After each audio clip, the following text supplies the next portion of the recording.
ఆంధ్ర రాష్ట్ర కాంగ్రెస్ ప్రెసిడెంట్ అయ్యారు కదా! సో, ఎలాగనిపిస్తుంది? ఏముంది కంగ్రాచులేషన్స్ మేడంకి. Madam congratulations. ఏపీలో మన తెలంగాణలో ఉన్న వైఎస్ఆర్టీపీని భుజితాపిసం చేసి ఏపీకి వచ్చినారు మేడం. Congratulations madam. ఆంధ్ర రాష్ట్ర ప్రజలు అంత గొర్రెల్లాగా ఉన్నారనుకోవాలా?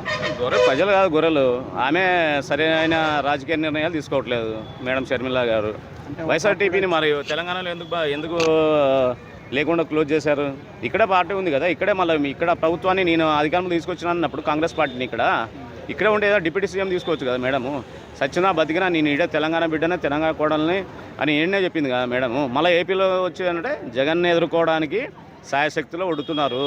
అయినా జగన్ ఎవరు అడ్డుకోలేరు, అడ్డుకోబోరు కూడా.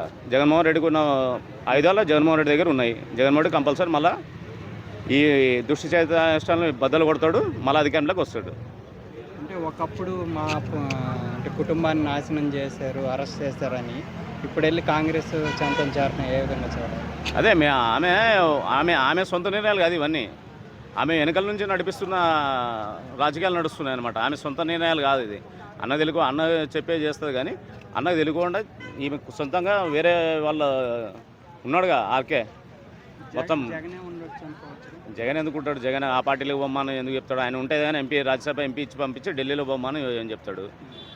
ఇదంతా ఒక ప్లాన్గా తీస్తున్నారు అనమాట. సింపతి గేమ్ కోసం అలా చేశారనుకోవచ్చు కదా? లే సింపతి గేమ్ ఏమి ఉండదు. సింపతి ఒంటరి చేశారు అనే సింపతి కోసమైనా అట్లేం ఉండదు అట్లేం ఉండదు. అదేం కాదు కానీ వీళ్ళు ఎంతమంది వచ్చినా జగన్మోహన్ రెడ్డి ఏం చేయలేరు. మళ్ళీ అధికారంలోకి వైఎస్ఆర్సీపీ వస్తుంది.